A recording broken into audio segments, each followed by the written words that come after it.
ರಾಹುಲ್ ಗಾಂಧಿಯವರು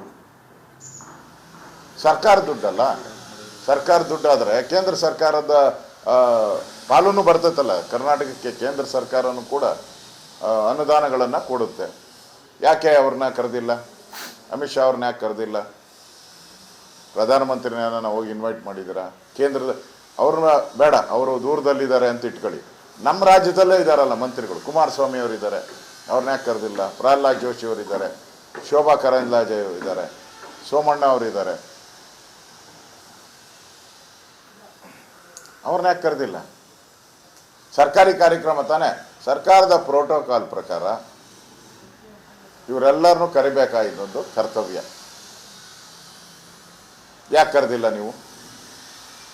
ಸ್ವತಃ ಜಗದೀಶ್ ಶೆಟ್ಟರ್ ಅವರು ಅಲ್ಲಿನ ಲೋಕಸಭಾ ಸದಸ್ಯರು, ಅಭಯ್ ಪಾಟೀಲ್ ಅಲ್ಲಿ MLA, ಅವ್ರನ್ನೂ ಇದರಲ್ಲಿ ಯಾವುದೇ ಇದರಲ್ಲಿ ಇನ್ವಾಲ್ವ್ಮೆಂಟೇ ಮಾಡ್ತಾ ಇರಲಿಲ್ಲ.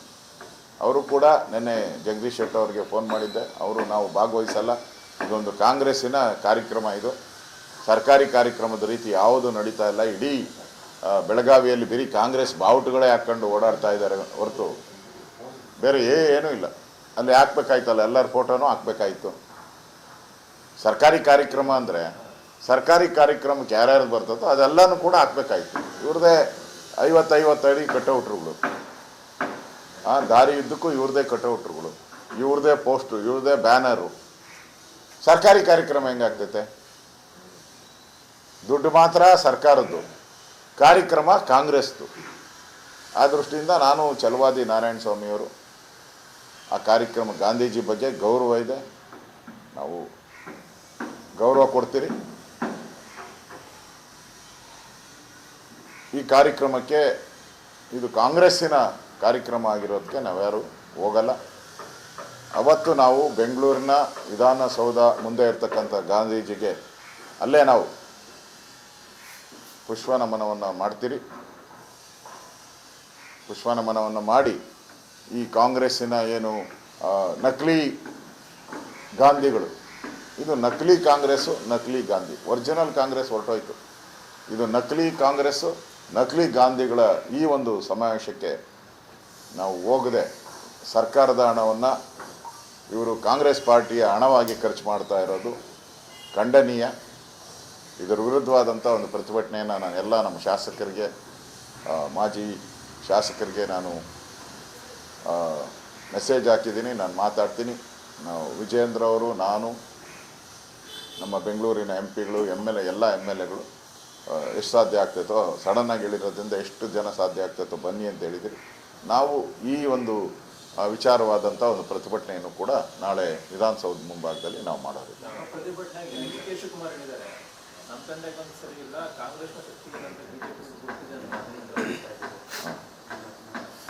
DK ಶಿವಕುಮಾರ್ ಹೇಳಿದ್ದಾರೆ. ಅವ್ರ ಶಕ್ತಿ ಏನು ಅಂತ ಪಾರ್ಲಿಮೆಂಟಲ್ಲಿ ಹೋದ ಸರಿ ವಿರೋಧ ಪಕ್ಷದ ನಾಯಕನೂ ಸಿಕ್ಕಿಲ್ಲ ಅವ್ರಿಗೆ. ಯಾವ ರಾಜ್ಯದಲ್ಲಿ ಉಳಿದಿರೋದು 3 ರಾಜ್ಯ, ನಾವು 16 ರಾಜ್ಯಕ್ಕೂ ಹೆಚ್ಚಿದ್ದೀರಿ. ಮತ್ತು ಈಗ ರಾಹುಲ್ ಗಾಂಧಿನ ಗೋ ಬ್ಯಾಕ್ ರಾಹುಲ್ ಗಾಂಧಿ ಅಂತ ಲಲ್ಲೂ ಪ್ರಸಾದ್ ಹೇಳಿದ್ದಾರೆ, ಮಮತಾ ಬ್ಯಾನರ್ಜಿ ಹೇಳಿದ್ದಾರೆ, ಜಮ್ಮು ಕಾಶ್ಮೀರದ ಫರೂಕ್ ಅವರು ಹೇಳಿದ್ದಾರೆ. ಇನ್ನು ಆಮ್ ಆದ್ಮಿಯವರಂತೂ ನಾವು ಅವ್ರ ಜೊತೆ ಅಲಯನ್ಸೇ ಮಾಡ್ಕೊಳಲ್ಲ ಅಂತ ಹೇಳಿದ್ದಾರೆ. ಅದು ಇಂಡಿಯನ್ ಮಾಡ್ಕೊಂಡಿದ್ದಾರೆ, ಅದು ಚೂರು ಆಗೋಗ್ಬಿಟ್ಟಿದೆ ಇವಾಗ. ಯಾರಿಗೆ ನಾಯಕರು ಇವರು? ಏನು ಕಾಂಗ್ರೆಸ್ ಅವರು? ಏನು ಶಕ್ತಿ ಎಲ್ಲಿದೆ? ಶಕ್ತಿ ನಿಮಗೆ ಶಕ್ತಿ ಎಲ್ಲಿದೆ ಹೇಳಿ ದೇಶದಲ್ಲಿ?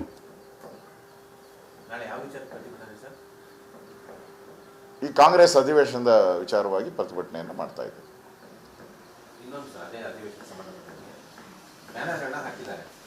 ಬ್ಯಾನರ್ಗಳಲ್ಲಿ ಭಾರತದ ಚಿತ್ರ ಇದೆ, ಪಾಕ್ ಆಕ್ರಮಿತ ಕಾಶ್ಮೀರ ಅದನ್ನು ಸೇರಿಸ್ಕೊಂಡೇ ಇಂಡಿಯಾ ಮ್ಯಾಪ್ ಇರೋದು, ಅದನ್ನ ಕಟ್ ಮಾಡ್ಬಿಟ್ಟವ್ರೆ. ತಲೆಯಲ್ಲೇ ಸ್ವಲ್ಪ ಭಾಗ ಪಾಕ್ ಆಕ್ರಮಿತ ಪಾಕ್ಗೆ ಕೊಟ್ಬಿಟ್ಟವ್ರೆ.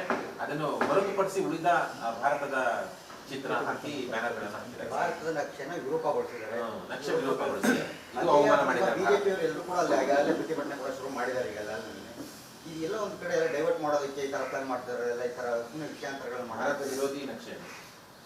ಏನು ಅಖಂಡ ಭಾರತ ಏನಿದೆ ನಮ್ಮದು, ಆ ಅಖಂಡ ಭಾರತವನ್ನು ಒಡೆದಂಥವ್ರು ಇದೇ ಕಾಂಗ್ರೆಸ್ ಅವರು. ನೆಹರು ಅವರು ಪ್ರಧಾನಮಂತ್ರಿ ಆಗಬೇಕು, ಎಲ್ಲಿ ಬೇರೆಯವರು ಅಥವಾ ಜಿನ್ನಾ ಸರ್ದಾರ್ ವಲ್ಲಭಾಯ್ ಪಟೇಲ್ ಅವರು ಆಗ್ಬಿಡ್ತಾರೋ ಅಂತೇಳಿ ಭಾರತವನ್ನು ಅವರ ಸ್ವಾರ್ಥ ಪ್ರಧಾನಮಂತ್ರಿ ಆಗಬೇಕು ನೆಹರು ಅಂತೇಳಿ ಭಾರತವನ್ನು ಒಡೆದ್ರು ಅವರು. ಒಂದು ಪೂರ್ವ ಪಾಕಿಸ್ತಾನ, ಒಂದು ಪಶ್ಚಿಮ ಪಾಕಿಸ್ತಾನ ಮಾಡಿದ್ರು. ಈಗ ಭಾರತದ ಅವಿಭಾಜ್ಯ ಅಂಗವಾಗಿರ್ತಕ್ಕಂಥ ನಾವು ವಿಶ್ವಸಂಸ್ಥೆಯಲ್ಲಿ ಪದೇ ಪದೇ ವಿಚಾರ ರೈಸ್ ಆದಾಗೂ ಕೂಡ ನಾವು ಇದೇ ಚಿತ್ರವನ್ನು ನಾವು ತೋರಿಸ್ತಾ ಇದ್ದೀವಿ. ಜಮ್ಮು ಕಾಶ್ಮೀರದ ಪೂರ್ತಿ ಚಿತ್ರ ಅಖಂಡ ಇವತ್ತೇನು ಉಳಿದಿದೆ ಅದನ್ನು. ಆದರೆ ಇವತ್ತು ಕಾಂಗ್ರೆಸ್ ಅವರು ಅದನ್ನು ತೆಗೆದುಹಾಕಿದ್ದಾರೆ. ಅಂದರೆ ಮೋದಿ ಬರಲಿಲ್ಲ ಅಂದರೆ ಜಮ್ಮು ಕಾಶ್ಮೀರನೇ ಇಲ್ಲ, ಕೊಟ್ಬಿಡಕ್ಕೆ ರೆಡಿಯಾಗಿದ್ರು ಇವರು. ಅದಕ್ಕೆ 2 ಧ್ವಜ 2 ದೇಶ ಮಾಡೋಕ್ಕೆ ಹೊರಟಿದ್ದಂಥವ್ರು ಕಾಂಗ್ರೆಸ್. ಒಂದು ದೇಶದಲ್ಲಿ 2 ಧ್ವಜ 2 ಸಂವಿಧಾನ ಮಾಡಿದರು. ಯಾರಾದರೂ ಆಗ ಇಂದಿರಾ ಗಾಂಧಿ ಇದ್ದಾಗ, ನೆಹರು ಇದ್ದಾಗ ಜಮ್ಮು ಕಾಶ್ಮೀರಕ್ಕೆ ಹೋದರೆ ಅಲ್ಲಿನ ಜನ ಹೇಳ್ತಾಯಿದ್ರು ಭಾರತದಿಂದ ಬಂದಿದ್ದೀರಾ ಅಂತ ಕೇಳ್ತಾಯಿದ್ರು. ಇವಾಗ ಯಾರು ಕೇಳ್ತಾರಲ್ಲಿ? ಮೋದಿ ಬಂದ ಮೇಲೆ ಅದು ಭಾರತ ಆಗೋಗಿದೆ. ಈಗ ಆ ಭಾರತವನ್ನೇ ಒಡೆಯುವಂಥ, ಭಾರತದ ಭೂಪಟವನ್ನೇ ಇವರು ವಿಚಿತ್ರ ಮಾಡಿರೋವಂಥದ್ದು ಖಂಡನೀಯ.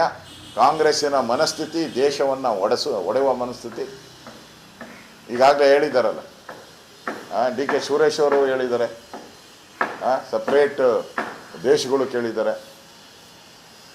ಈ ಕಾಂಗ್ರೆಸ್ ಮನಸ್ಥಿತಿನೇ ಹಿಂಗೆ, ದೇಶ ಒಡೆಯೋದೇ ಇವರ ಮನಸ್ಥಿತಿ. ಇಂಥ ನೀಚ ಕಾಂಗ್ರೆಸ್ ಈ ದೇಶದಲ್ಲಿ ಇನ್ನೊಂದು 2-3 ಸ್ಟೇಟಲ್ಲಿ ಇದೆ, ತೊಲಗೋಬೇಕು. ಕಾಂಗ್ರೆಸ್ ಮುಕ್ತ ಭಾರತ ಆದರೆ ಈ ದೇಶ ಒಡೆಯೋ ಅಂಥದ್ದು ತಪ್ಪುತ್ತೆ, ದೇಶ ಅಖಂಡವಾಗಿರುತ್ತೆ ಅನ್ನೋ ಮಾತನ್ನೇ ಹೇಳ್ತಾ ಇದ್ದೀವಿ.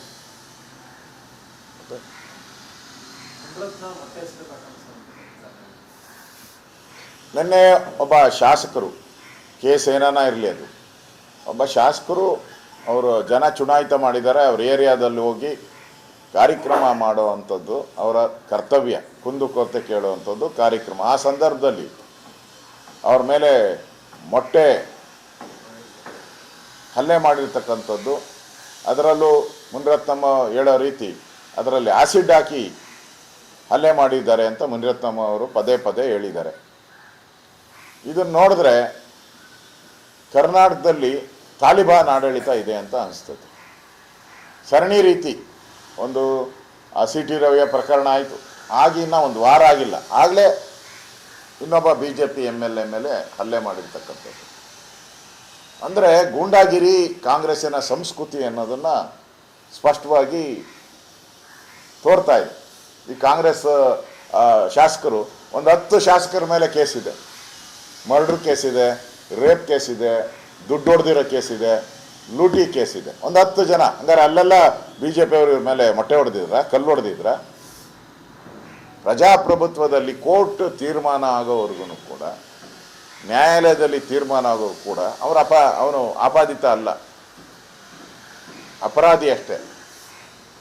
ಇವತ್ತು ಈ ರೀತಿ ದೌರ್ಜನ್ಯವನ್ನು ಮಾಡಿ ಮುನಿರತ್ನಮ್ಮ ಅವ್ರ ಮೇಲೆ ಹಲ್ಲೆ ಮಾಡಿರೋವಂಥದ್ದು ಖಂಡನೀಯ. ಮಾತತ್ರೆ ಅದನ್ನು ಒಂದು SIT ಕೊಟ್ಬಿಡ್ತಾರೆ. ಇನ್ನು ಯಾವ ಮಾಡಿದ್ರೆ ಅದು ಒಂದು SIT, ಅದು ಒಂದು ರೆಗ್ಯುಲರ್ ಇವ್ರದ್ದು. ಏನು ಮಾಡಿದ್ರು SIT. ಯಾಕಂದ್ರೆ ಗೃಹ ಸಚಿವರು ಪಾಪ ಅವರು ಆ ಖಾತೆನೇ ನೋಡ್ಕೊಂತ ಇಲ್ಲ. ನಾನು ಅಸೆಂಬ್ಲಿಯಲ್ಲೇ ಹೇಳಿದ್ದೀನಿ, ಒಲ್ಲದ ಖಾತೆಯನ್ನು ಇಟ್ಕೊಂಡು ಯಾಕೆ ಕೆಲಸ ಮಾಡ್ತೀರಾ ಅಂತ ಅಸೆಂಬ್ಲಿಯಲ್ಲೇ ನಾನು ಹೇಳಿದ್ದೀನಿ ಪರಮೇಶ್ವರ್ ಅವರು. ಅದರಿಂದ ಈ ಘಟನೆ ಪದೇ ಪದೇ ರಾಜ್ಯದಲ್ಲಿ ನಡೀತಾ ಇರೋದು ಇದೊಂದು ತಾಲಿಬಾನ್ ಸರ್ಕಾರದ ಅಪರಾವತಾರ ಅಂತ ಹೇಳಿದ್ದೀನಿ. ಇದರಿಂದ ಮುಂದೆ ರಾಜ್ಯದ ಜನ ಈ ಗೂಂಡಾಗಿರಿ ಸರ್ಕಾರಕ್ಕೆ ಸರಿಯಾದಂಥ ಪಾಠವನ್ನು ಕಲಿಸ್ತಾರೆ. ಈಗ ಮುನಿರತ್ನ ಅವ್ರದ್ದು ಏನಂದ್ರೆ, ಒಂದು ಕಡೆಗೆ ಎಲ್ಲೋ ಅವರ ಮೇಲೆ ಒಂದಷ್ಟು ಅನುಮಾನಗಳು ತಳ್ಕಾಕೊಳ್ತಾ ಇರ್ತಕ್ಕಂಥದ್ದು. ಆಡಿಯೋದಲ್ಲಿ ತಾವು ಅಬ್ಸರ್ವ್ ಮಾಡಿರ್ಬೋದು, ಈಗಾಗಲೇ ಕೆಲವು ಮಾಧ್ಯಮಗಳು ಕೂಡ ಮುಗ್ಧರ ಆಗಿರ್ತಕ್ಕಂಥದ್ದು.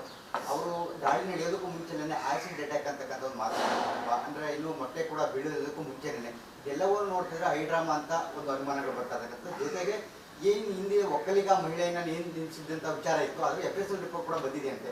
ಸೊ ಆ ರಿಪೋರ್ಟ್ ಬಂದಿರೋ ಹಿನ್ನೆಲೆಯಲ್ಲಿ ಆತಂಕದಲ್ಲಿ ಅವರು ಈ ವಿಷಯವನ್ನು ಡೈವರ್ಟ್ ಮಾಡೋದಕ್ಕೆ ರೀತಿ ಮಾಡಿದ್ದಾರೆ ಅಂತಕ್ಕಂಥದ್ದು ಒಂದು ಆರೋಪ. ಅಲ್ಲ, ಈಗ ಡೈವರ್ಟ್ ಮಾಡಿದರೆ ಅದು ಕೂಡ ಎಲ್ಲ ತನಿಖೆಯಲ್ಲಿ ಹೊರಬರ್ತೈತಲ್ಲ.